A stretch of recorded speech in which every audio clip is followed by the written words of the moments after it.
Reason that I am here today, and that is none other than my concert in October, my two-night concert with the one and only songbird Miss Regine Velasquez Alcázar. Thank you for joining us po. Thank you, and Reg.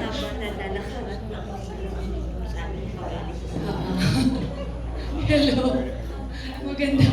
It's okay, by the way, we know you were promoting it for the show. And I'm so happy to see you. I haven't seen you in a while.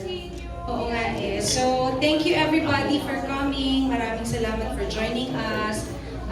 Sana isulat nyo at himukin ng mga sambayan natin para manood ng iconic. Minsan lang po ito. Minsan lang.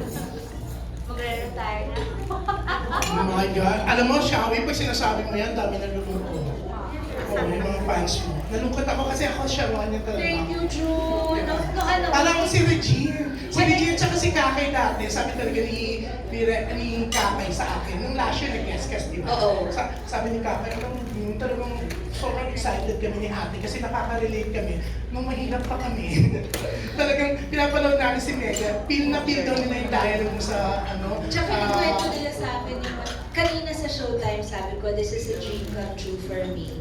Tapos sabi ko, napakasaya talaga nito because isang Regine at saka isang Sharon na magsasama. So, walang makikita kundi yung talagang, obviously walang makikita kundi yung love for each other na meron kami. Ako, I really adore Regine and I have so much respect for her.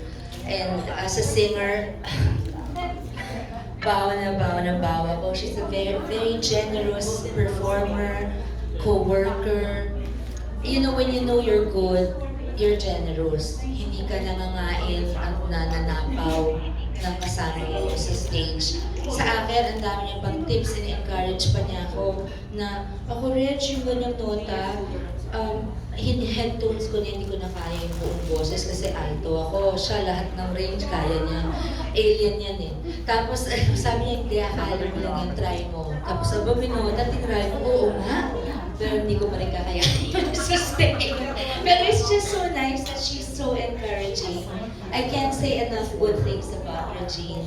And she, more than anything, she has a very good heart and she's a good person. And her husband is one of my best friends in the world and I'm becoming closer to Reg. So it's a blessing to me. This concert is a blessing to me 1 million times over. Not just because of the performing together bit, no. A million times over in all aspects of my life. That's from the bottom of my heart. Yeah. Wow. Super, nakaka-touch, di ba? Pero syempre, Mega, Red, oh yeah. No, June. Kasi sa social media. Syempre, papanood po tayo live via sa iba't ibang social media site. Yan. Live po tayo, of course, sa Abante. Saan pa? Marami pa tayong mga live, di ba? Anyways, eto, sobrang excited nga lahat. Eto, may nagpadala ng flowers. Mega, this is from Pinky Tobiano. Ayan. And ayan. Naghanap ako kayo magtutas ng budget ng producer. Eto, yeah, Pinky Tobiano. So eto, sisimulan na po natin. Sabi kanina ni Red, tulungan natin na para lalong bumenta ang tickets kasi po sobrang lakas. So ano masasabi niyo, Mega and Asia Songbird? Sobrang lakas ha. Kagagaling na ni Nancy yan sa bangko, nag-deposit na siya. May itatanong lang ako, June. Sorry kay Nancy. Nancy, can we announce yung yung sabi nyo, i-announce nyo? No, 2 weeks ago pa. Or before I left pa. Can I say that? So people know? Yeah. No, the most expensive tickets for the 2 nights have been sold out already. So, yeah. Been sold out for like, before I left pa yata for New York yan, di ba? About 3 weeks already. So, ang natitira na lang po, yung mga platinum sold out na, natitira na lang, I think, sa sides, tsaka upper box, bleachers for the 2 nights. So, I hope that they come and yung mga gusto pa po ng platinum, pasensya na po kasi first come, first serve talaga. you po. So we'd like to thank everyone na bumili na po very early, especially my Sharonians and yung mga Reginians, syempre na talagang they worked hard to get tickets sold right away, to buy their own tickets. But the boxes, the upper boxes, yun na lang po mga available at yung bleachers. So please, please, please get your tickets as soon as possible. Yes, okay. Actually, hawak-hawak pa lang daw ni Nancy at saka ni Kata yung tickets sa Platinum. Inabangan na sila. Hindi napunta sa sa pinakyaw po ng mga talagang yung mga kakilala nila. Hindi sila nakalabas sa bahay. Hawak-hawak. Pero eto, sisimulan na natin ang ating Q&A para po sa iconic concert.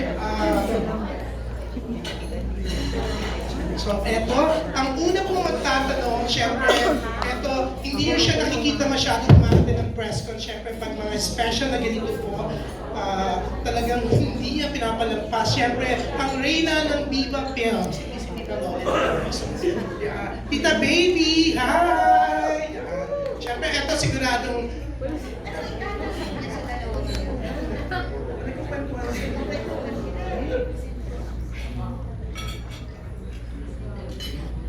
Sorry, ate. Ako magtatanong daw, what can I ask you?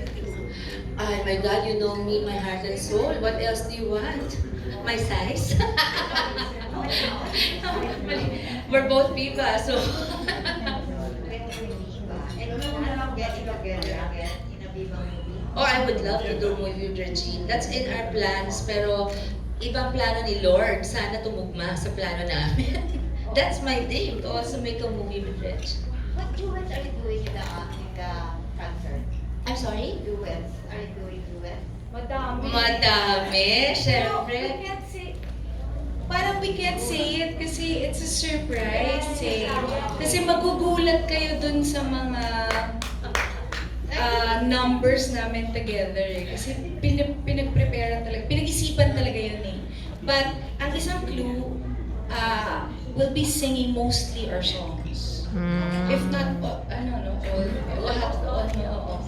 So, yun. Naging na, let's say, like with Sharon to a Regine song, naging Regine to Sharon song. Hindi ako. Exciting.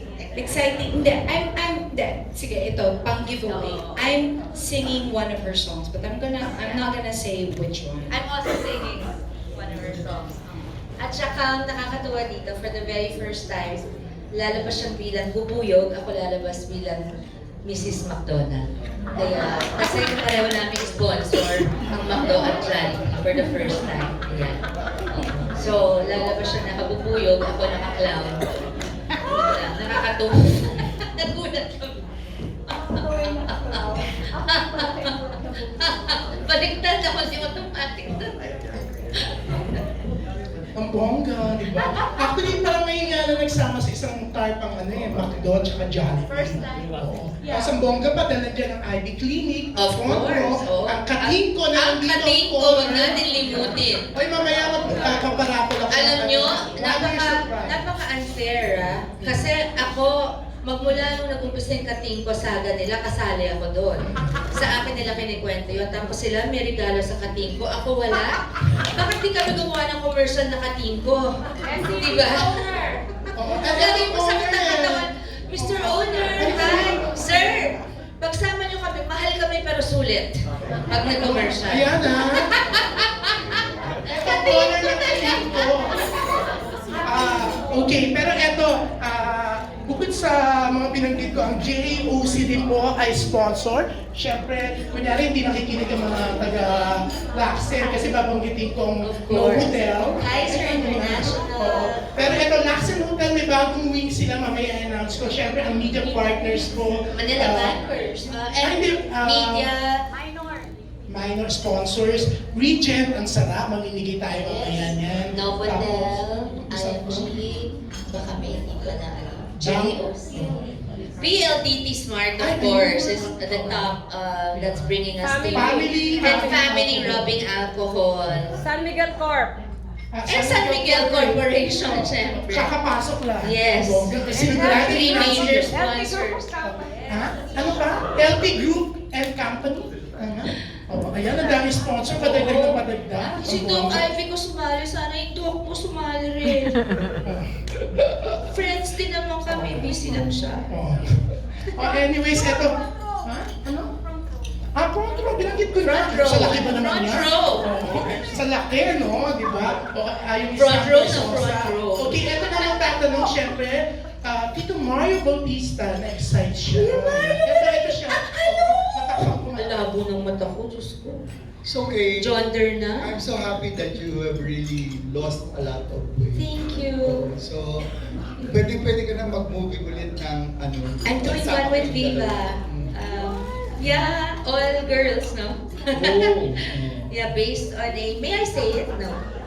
Based on a Korean movie. But Oh. yeah, it's not a very well-known movie, but it has a beautiful story. Yeah. For next year na. Yeah, next year. Oh. Next year. And then in about, well, since I talked about it already, I'm really seriously going into, on my 55th, I'm 53 now. So I will be considerably slowing down. Next year I'll be full back. Alam mo, you keep on saying that nalulungkot yung mga tao. Why do you keep No, on saying but it that? doesn't, when I say kuya, it's semi-retirement. It's once in a while kakanta pa rin, may movie pa rin. Pero I want, hindi na yung like working like I have been, yung halos walang pattern na concerts, movies na. But you'll still be active. Not as much. But I will pick the movies that I will do and the concerts that I will do.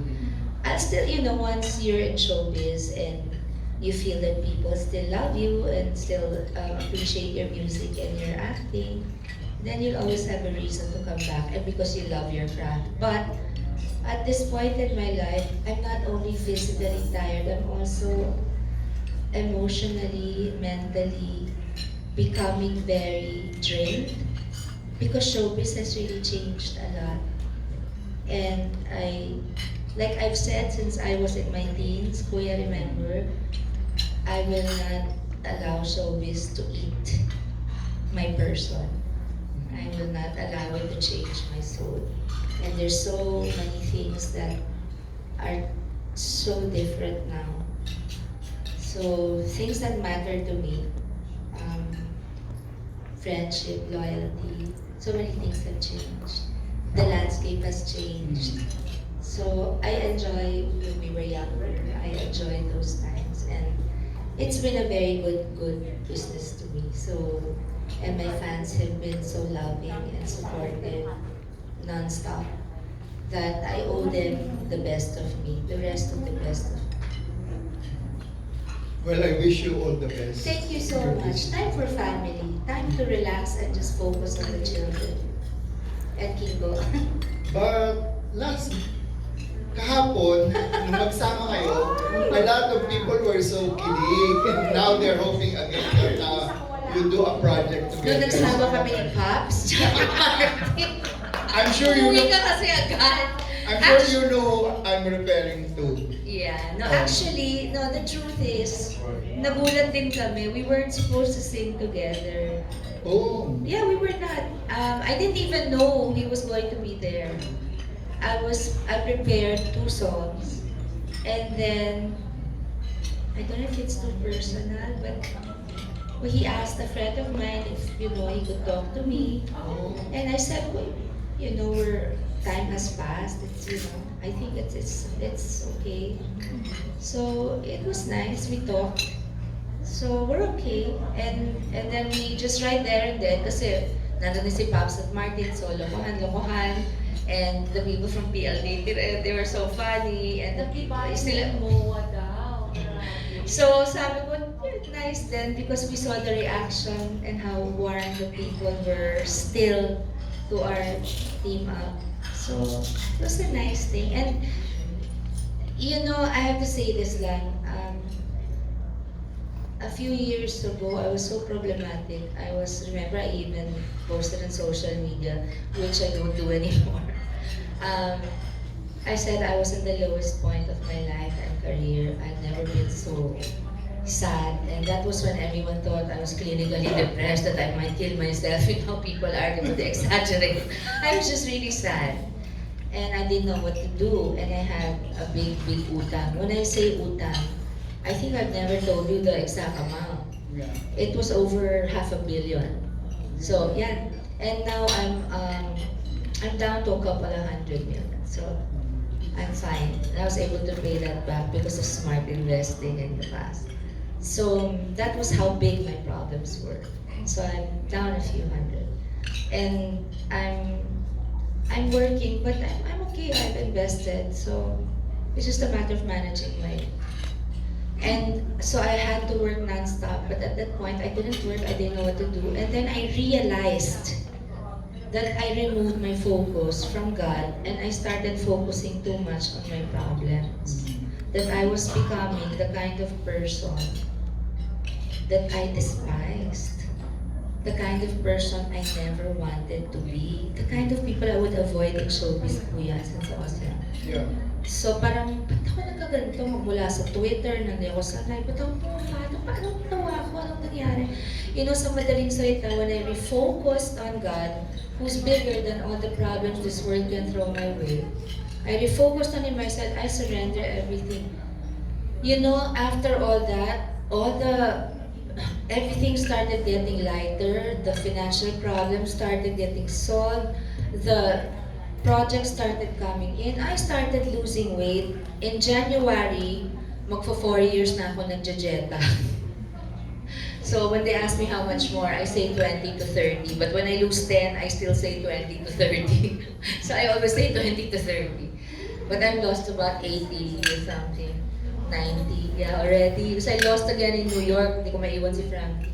So, no, it was painful. But, Yeah, people are actually asking how's Frankie doing. she's doing very well. She just, kanina we were FaceTiming, sabi niya, it's really the food that's expensive, Mom. Sabi ko, you live in one of the most expensive cities in the world. My poor child has to budget. I hope she doesn't have to eat street food. We have to do something about it. Good, it's good, yeah. But I'd like her to eat what she wants to eat. You know, she's on a strict allowance, like Casey was, because they have to learn. Yeah. No yayas, no nothing. You know, earlier we were talking to Regine and she was saying that she's always been a great fan of yours. Idol ka daw niya talaga. As a matter of fact, favorite niya ang bukas luluhod ang mga tala. Pumila siya sa sinehan. And for a while, she was so starstruck with you, and when you talk to her, But hindi siya nagsasalita. I'm kinikilig when she calls me ate. Oh, because she's really like my baby sister. I'm really, you know, to me, it's, I believe her. I believe what she says. Because so many people have stories they tell you, and you know when it's sincere or not. I believe Regine. I feel her sincerity. I feel, isn't it so wonderful? God is so good that just like Bukas Luluhod ng Mga Tala, that song, the theme song of the movie is Pangarap Mo Between. Yeah. Unti-unting mararating kalangitan at bituin. Unti-unting kinabukasan ko'y magmaminining. Hawak ngayon, tibay ng damdamin. Bukas naman sa aking pagising, kapiling ko'y pangarap mo between. And that's what she did. That's what happened to her. That's how good God is. So, and now I'm singing with her, and she's a much better singer than I am. Pero may malaki siyang problema actually. Ano yun? Eh kasi nung mag-guest ka sa kanya, you gave her a gift, isang pagkalaki-laking singking na may Hindi, alam mo, this is me kasi. So ngayon, problema niya ngayon, ano ibibigay niya Wala! My God, love and friendship lang. You know, and I do not buy people. I do not buy friendships. I sincerely give gifts to people that I am grateful for. And often, as you know, as many of you that have seen me grow up, as many of you know, when I give, it's always very quietly. But once in a while, like that night at Regine's show, it just, in my heart, sometimes you want to scream it to the public that, you know, this person is special to me. I want you all to know. Hindi kasi niloloko din kasi whenever I see her. Oh, pero pag niloko mo naman ako, hindi naman kita basta bibigyan, di ba? Para naman ang daling mabola.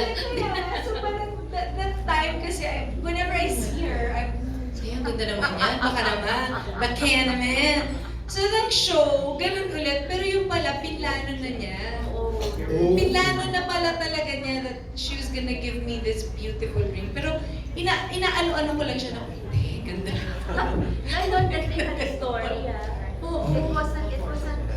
It wasn't the ring I just bought. It was a ring I actually saw in Sex and the City 2, the movie. Oh. Remember the auction that Yes, Samantha's yes, yes. the character Samantha wanted to buy the ring, then she got mad at her boyfriend because he bought it for her. Mm. So I really googled that ring. I went to Jewelry Zone and I asked a friend Candy to make me the exact same ring. And it took about 3 months because sometimes the fit wouldn't be 2 fingers kasi. Carrie Bradshaw pala yun. No, it was Samantha. Samantha. So it was the thing in the auction, and I wanted exactly the same. So we had to get the exact picture, and then the fit had to be just right. So Ooh. 3 months ginawa. It was the only ring I worked so hard to get right. So Really it very really meant special. something. I could have given her any ring that I'm sure she would have appreciated, but it was special. I wanted her to keep it for the rest of her life and make it pamana, di ba? Ako rin, mahihirapan ka ng Hindi! pagkaya niya. No, I don't, material things are, well, for me, since childhood, they've been there. I mean, not so hard for me to get. What I really appreciate is loyalty, friendship, honesty, just love for the person that I am, not for my persona, my public persona. And she has a very good heart, and I love this family. So they're really, from Ogie to her, Ogie since the 80s kasi has been my friend. So yung konti lang yung natitirang ganyan in showbiz na, and we're from